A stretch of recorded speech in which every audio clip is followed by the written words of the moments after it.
Good morning students.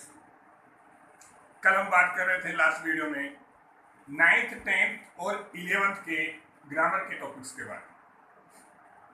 मैंने आपको बताया कि कुछ टॉपिक्स ऐसे हैं जो नाइन्थ में, टेंथ में और 11th या अपने जीवन के किसी भी क्षेत्र में या कोई भी कंपटीशन एग्जाम में सेम रूप से ही काम आते हैं।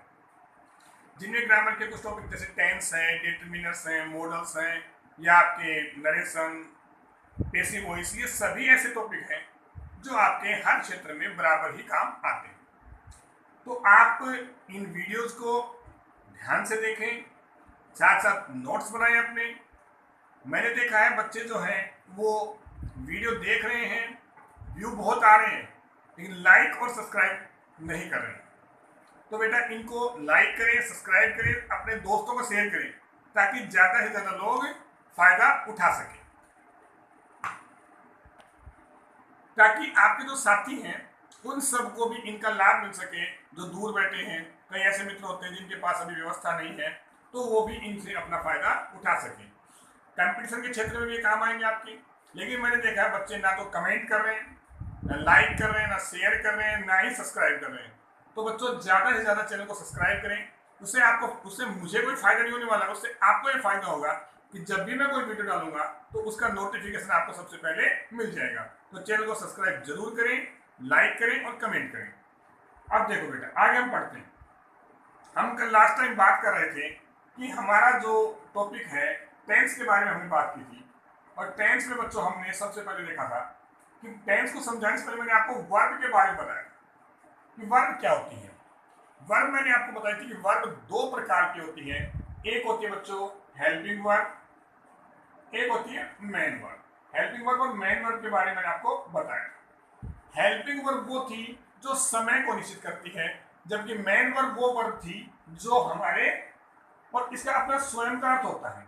इसमें हमने दो की थी, ट्रांजिटिव और बच्चों इंट्रांजिटिव। इन दो के बारे में बात की थी कि ट्रांजिटिव सक्रमक क्रिया और आक्रमक क्रिया, वो क्रिया जिसको अपना अर्थ पूरा करने के लिए ऑब्जेक्ट की आवश्यकता थी उसे हमने ट्रांजिटिव वर्ब कहा। जिसको ऑब्जेक्ट की आवश्यकता नहीं थी उसे हमने इंट्रांजिटिव कहा था। ये दो वर्ब हमने पढ़ी थी। फिर हमने ट्रांजिटिव वर्ब का भी हमने क्लासिफिकेशन किया था। जो ट्रांजिटिव वर्ब होती है वो तीन भागों में डिवाइड होती है। पहला मोनो, फिर डाई और फिर बच्चों कॉम्प्लेक्स। तीन प्रकार से की थी। जिसमें एक ऑब्जेक्ट आता है वो मोनो ट्रांजिटिव, जिसमें दो ऑब्जेक्ट आते हैं वो डाई ट्रांजिटिव, और जिसमें बच्चों एक कॉम्प्लीमेंट और एक ऑब्जेक्ट होता है उसे कॉम्प्लेक्स ट्रांजिटिव वर्ब कहा जाता है। ये सारी बातें हमने लास्ट टाइम तक पढ़ ली थी। अब देखो, तो वर्ब के बारे में हमें मालूम हो गया कि भाई मेन वर्ब क्या है, इसका क्या अर्थ होता है और कैसे ये सेंटेंस में प्रयुक्त की जाती है।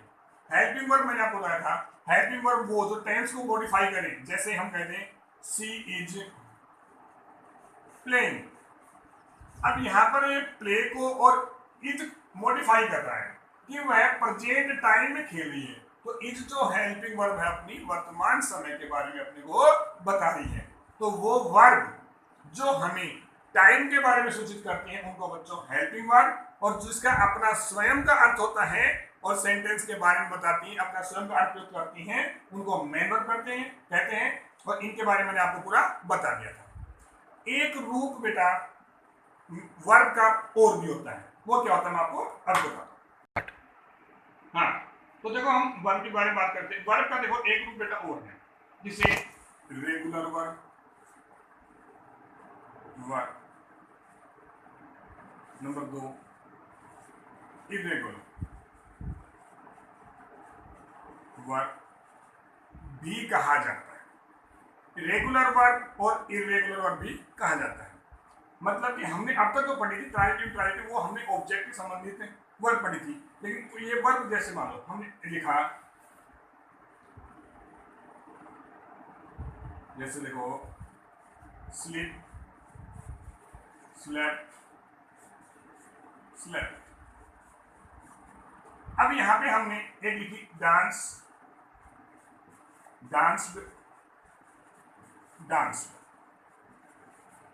अब ध्यान दीजिए, ये वर्ब स्लीप थी, सेकंड फॉर्म उसकी स्लेप्ट हो रही है, थर्ड फॉर्म बच्चों इसकी स्लेप्ट हो रही है। यहाँ पे डांस फर्स्ट फॉर्म है, ये सेकंड है, ये थर्ड फॉर्म है।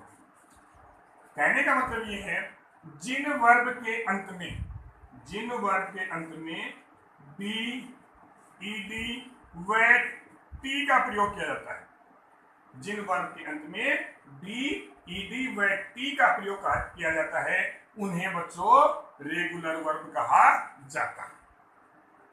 दूसरा, या जिन वर्ब के अंत में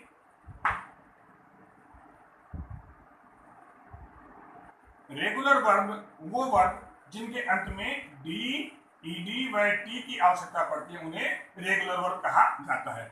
इन्हें बच्चों वीक फॉर्म भी कहा जाता है। इनका दूसरा नाम क्या है? Weak form. अब वीक शब्द से ही आप समझ जाएंगे, वीक मतलब कमजोर होता है, और कमजोर को सहारा चाहिए, मतलब कि ये वो ऐसी वर्ब होती है जिनको अपना अर्थ दूसरा प्रस्तुत करने के लिए किसी ना किसी सहारे की आवश्यकता होती है। तो सहारा कौन लेगा? कमजोर आदमी लेगा। कमजोर वो होगा जो वीक होगा। तो जो सहारे से बनती है उनको क्या कहेंगे बच्चों? हमें वीक फॉर्म कहेंगे। ये हम इनको रेगुलर फॉर्म वर्ब भी कह सकते हैं बच्चों, इनकी वीक फॉर्म भी कहा जा सकता है।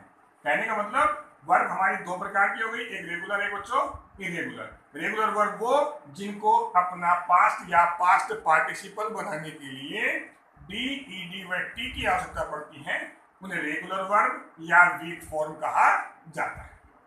Number 2, irregular verb.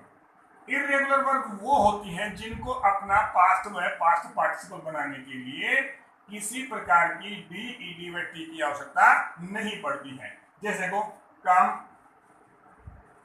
केम, कम। अब यहाँ पे हमें ना किसी डी की आवश्यकता पड़ी, ना टी की पड़ी, ना ई की पड़ी, तो ये ऐसी वर्ब हो गई जो हमारी कैसे बच्चों? इरेगुलर वर्ब है, और इनको स्ट्रॉन्ग फॉर्म भी कहा जाता है। स्ट्रॉन्ग फॉर्म भी इनको कह सकते हैं। सेम वही बात आ गई जैसे मैंने अभी आपको बताया कि भाई जो कमजोर थी उसको तो आवश्यकता पड़ रही है, और जो कमजोर नहीं है उसको आवश्यकता नहीं है।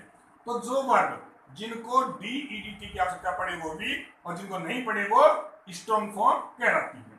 तो बच्चों देखो, आज हमने और यहां तक ये पढ़ा है कि रेगुलर वर्ब क्या होती है, इरेगुलर वर्ब क्या होती है, स्ट्रॉन्ग फॉर्म क्या होती है, वीक फॉर्म क्या होती है, और मैंने आपको पूरे वर्ब के बारे में बताया ताकि आपको वर्ब की जानकारी हो सके कि वर्ब क्या होती है। हेल्पिंग वर्ब के बारे में मैंने आपको बताया, मेन वर्ब के बारे में बताया, ट्रांजिटिव वर्ब क्या होती है, ट्रांजिटिव वर्ब के भाग क्या क्या होते हैं, इन सब के बारे में मैंने आपको बताया। ये बच्चों वो हमारे सामने हमने और एक वर्ब को क्लासिफाइड कर दिया है। अब देखो एक बार हम इसका फिर से रिवीजन कर लेते हैं ताकि आपको भूल ना पड़े। वर्ब बच्चों मैंने आपको बताया दो प्रकार की, एक होती है हेल्पिंग वर्ब, एक होती है मेन वर्ब। हेल्पिंग वर्ब वो वर्ब होती है जो हमारे समय को मॉडिफाई करती है। मेन वर्ब वो वर्ब होती है जो अपना स्वयं का अर्थ प्रस्तुत करती है। मेन वर्ब के मैंने आपको बताया दो रूप होते हैं, transitive verb, intransitive verb. Transitive verb वो होती है जिसे सक्रिय क्रिया भी हिंदी में कहते हैं, इंट्रांजिटिव को अक्रमक क्रिया भी कहते हैं। जिस वर्ब को अपना अर्थ पूरा करने के लिए ऑब्जेक्ट की आवश्यकता होती है उसे बच्चों ट्रांजिटिव वर्ब कहा जाता है, तथा जिस वर्ब को अपना अर्थ पूरा करने के लिए ऑब्जेक्ट की आवश्यकता नहीं होती है उसे इंट्रांजिटिव वर्ब कहा जाता है। फिर हमने ट्रांजिटिव वर्ब का क्लासिफिकेशन किया था, उसमें बताया मैंने आपको तीन प्रकार की होती हैं, मोनोट्रांजिटिव, डाइट्रांजिटिव, कॉम्प्लेक्स ट्रांजिटिव। मोनोट्रांजिटिव वो वर्ब होती हैं जिनको एक ऑब्जेक्ट की आवश्यकता पड़ती है, वो अपना अर्थ पूरा करने के लिए एक ऑब्जेक्ट पर डिपेंड होती है। डाइट्रांजिटिव वर्ब वो वर्ब होती हैं जिनको अपना अर्थ पूरा करने के लिए दो ऑब्जेक्ट की आवश्यकता पड़ती है। इसके अलावा और कॉम्प्लेक्स ट्रांजिटिव वो होती हैं जिसमें एक कॉम्प्लीमेंट होता है, एक ऑब्जेक्ट होता है, वो डाइट्रांजिटिव होती है। उसके बाद बच्चों हमने देखा कि वर्ब को हमने दूसरे रूप में देखा, रेगुलर और इरेगुलर, साथ में इनको वीक और स्ट्रॉन्ग फॉर्म के रूप में समझा। जिनको डी, ईडी व टी की आवश्यकता होती है उन्हें रेगुलर वर्ब कहा जाता है, और जिनको डी, ईडी, टी की आवश्यकता नहीं होती उन्हें इरेगुलर वर्ब कहा जाता है। और इनको हम रेगुलर को वीक फॉर्म भी कह सकते हैं और इरेगुलर को स्ट्रॉन्ग फॉर्म भी कह सकते हैं। इस तरह से आज हमने और वर्ब का पूरा ध्यान से पढ़ा कि भाई, और आप इनको क्या इनके नोट्स बनाएं, इनको सही से लिखें। मैं सोचता हूँ आप सबको समझ में आ गया होगा। अगर फिर भी आपको कुछ समझ नहीं आता है तो कमेंट अवश्य करें, कमेंट करके मुझे बताएं कि आपको कहाँ पे डाउट है, क्या है, उसमें मैं और सुधार करूंगा और अच्छे से अच्छे वीडियो आपको देने की कोशिश करूंगा। लॉकडाउन का टाइम चल रहा है, स्कूल्स नहीं है पर्याप्त, तो आप क्या करें, घर पर रहकर तैयारी करें, अपने आप को सुरक्षित रखें, और बच्चों कमेंट करें, शेयर करें और चैनल को सब्सक्राइब करें ताकि आपके पास सबसे पहले नोटिफिकेशन आ जाए। Thank you, have a nice day.